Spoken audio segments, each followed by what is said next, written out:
Alright, part 2 of the second plow build.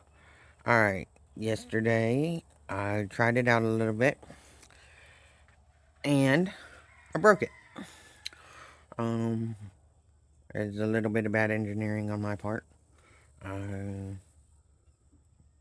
Easy fix. So here in a little while we'll get that fixed and try it again. And for everybody watching for the dogs, here's Brownie.